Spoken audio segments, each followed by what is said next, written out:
দক্ষিণ চব্বিশ পরগনার কাকদ্বীপের ঐতিহ্যবাহী সুন্দরবন মহাবিদ্যালয়ের ছাত্র সংসদের মধ্যে বিয়ের আসর বসার একটি ভাইরাল স্টিল ছবি ঘিরে এলাকায় তুমুল চাঞ্চল্য বিতর্কের সৃষ্টি হয়েছে।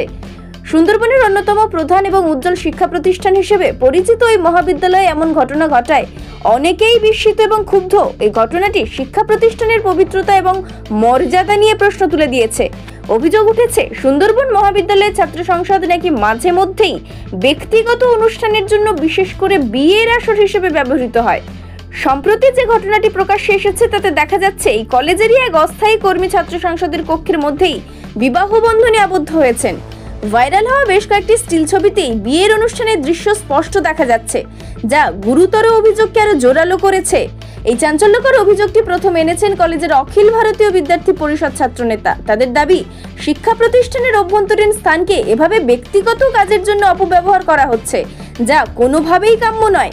এই ধরনের ঘটনা কলেজের শিক্ষার পরিবেশ এবং শিক্ষার্থীদের মানসিকতার উপর নেতিবাচক প্রভাব ফেলবে বলেও আশঙ্কা প্রকাশ করেছে।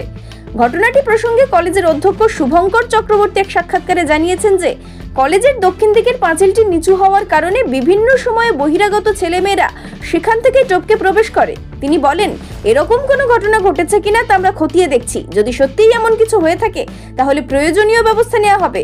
এই ঘটনা নিয়ে কেবল স্থানীয় এলাকাতেই নয়, শিক্ষা মহলেও ব্যাপক আলোচনা শুরু হয়েছে। সামাজিক যোগাযোগ মাধ্যমে ছবিগুলো ভাইরাল হওয়ার পর থেকে নেটিজেনদের মধ্যে মিশ্র প্রতিক্রিয়া দেখা যাচ্ছে। অনেকে এই ঘটনাকে কলেজের কর্তৃপক্ষের দুর্বল নজরদারির ফল বলে অভিহিত করেছেন। আবার কেউ কেউ শিক্ষা প্রতিষ্ঠানের অভ্যন্তরে এমন ব্যক্তিগত অনুষ্ঠানের আয়োজনকে নিন্দনীয় বলে মন্তব্য করেছেন। শিক্ষা প্রতিষ্ঠানের মর্যাদা এবং পবিত্রতা বজায় রাখতে ভবিষ্যতে যাতে এমন ঘটনার পুনরাবৃত্তি না হয় সেজন্য কঠোর পদক্ষেপ নেওয়ার দাবি উঠেছে বিভিন্ন ছাত্র সংগঠন এবং সুশীল সমাজের পক্ষ থেকে। এই ঘটনা কলেজের ভাবমূর্তি কতটা ক্ষুণ্ণ করেছে এবং ভবিষ্যতে কর্তৃপক্ষ কি ধরনের পদক্ষেপ নেয় এখন সেটাই দেখার বিষয়। কাকদ্বীপ কলেজে আজকের 17 সালের পর থেকে 18 সালের পর থেকে কোনো ওখানটা ইউনিয়ন ভোট হয়নি। কলেজটা পুরোপুরি তৃণমূল সরকারের হাতে এবং তৃণমূলের দুষ্কৃতীদের হাতে কলেজটা আছে। তো সেই কারণে কাকদ্বীপ কলেজের দুষ্কৃতীরা যা রাত বাইরে করে সমাজে রেপ, ধর্ষণ, খুন, রাহাজানি করে, ঠিক সেটাই ওরা কাকদ্বীপ কলেজের সংসদের ভিতরে করছে। ভিতরে কি কি শুনলেন, কি ধরনের কার্যকলাপ হয়? তো আপনাদের কাছ থেকে শুনলাম ওখানটায় বিয়ে হচ্ছে, মদের আসর বসছে। এবার একটা শিক্ষা সংস্কৃতির জায়গায় যদি মদের আসর বসে আর রাস্তায় এত যদি দিন দুবেলা মদের দোকান বেড়ে যায়, কলেজ বন্ধ হয়ে গেছে, স্কুল বন্ধ হয়ে গেছে, মদের দোকান বেড়ে গেছে, তার এফেক্ট তো একটা কলেজে আসবেই। এটা নর্মাল বিষয়। ইউনিয়ন না, মাঝে মধ্যে সন্দেহ হয় যে মঞ্জুর সিবিলা আমরা যে সুন্দরবন বসবাস করি, যে সুন্দরবন আদর্শ এটাকে নষ্ট করে দিয়েছে এই টিএমসি যারা করে, যারা ছিচড়ে নেতারা আছে এরা। মাঝে মধ্যে কলেজে রাত্রেবেলা ইউনিয়ন খোলা থাকে, কি হয় শিক্ষা প্রতিষ্ঠানকে একদম জঘন্য করে দিয়েছে।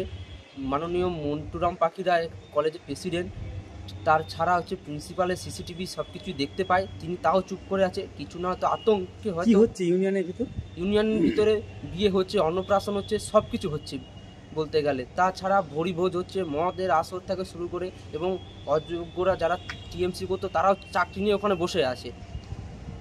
এই যে বিয়ের আসর না, তারা কিছু বলে না, কারণ এখানে যারা আসর করছে তারাই তো সমস্ত কিছু চালায়।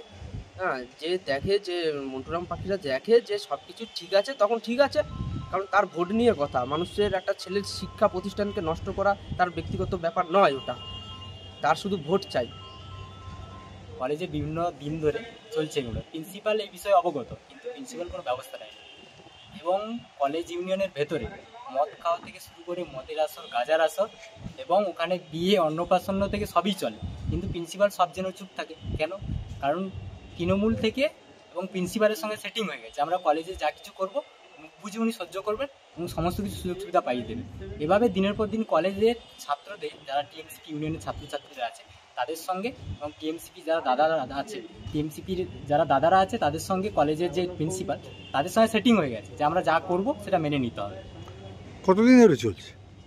টিএমসিপি যেদিন 2011 সাল থেকে ক্ষমতা এসেছিল সেদিন থেকেই চলছে এই বিষয়গুলো।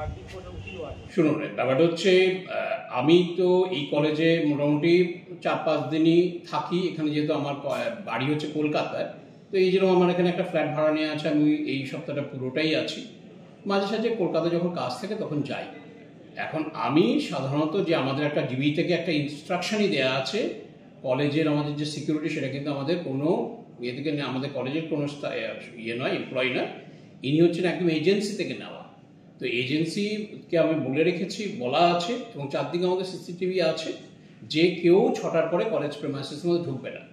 এখন আমাদের একটা অসুবিধে এই কলেজের আছে, যেটা আমি অনেকবার বলেছি, গভর্নিং বডিতেও বলেছি, আমাদের যিনি গভর্নিং বডি প্রেসিডেন্ট উনিও জানেন এবং আমাদের অন্য জিবি মেম্বাররাও জানেন যে আমাদের মাঠের এদিকটায় একটা পাঁচিল আছে, যে পাঁচিলটা অনেকটা নিচু।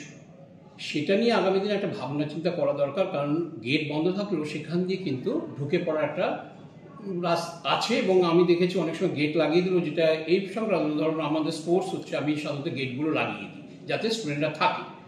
এখন অনেক সময় দেখা যায় যে স্টুডেন্টরা ওই পাঁচিল টপকে বেরিয়ে যাচ্ছে, কারণ পাঁচিলটা এতটাই নিচু। এবং খেলাধুলার ব্যাপারে আমি এখানে অনেকে বাইরেতেও খেলতে আসে, তো আমি একটা পারমিশন দিই যে 1 ঘন্টা খেলতে পারবো, মানে আমি বলি খেলাধুলাটা হোক, না আমি বলছি, তারপর আপনি যেভাবে দেখাবেন। তো আপনাদেরও জানা উচিত যে এই যে আমাদের কিন্তু একটা নিয়ম এখানে, আমি কিন্তু প্রচণ্ড কড়াভাবে কলেজ চালানোর চেষ্টা করি এবং সবাই জানে, উনি তো আমাদের মানে স্টুডেন্ট জানে যে আমি এখানে আসার পর থেকে চেষ্টা করেছি যে কলেজে যতটা নিয়ম মেনে চলা যায়। এবং আপনারা নিশ্চয়ই কলেজের ভিতরে পরিবেশ ঢুকে দেখতে পাচ্ছেন বেশ ভালো, এবং আমাদের কিন্তু কলেজে কোনো গণ্ডগোলের কোনো ইয়ে নেই। কিন্তু যেটা আপনারা বলছেন, অভিযোগ করছেন, সেটা আমার কাছে এরকম। দক্ষিণ চব্বিশ পরগনা থেকে গোপাল সিলের রিপোর্ট, ডিএন নিউজ বাংলা।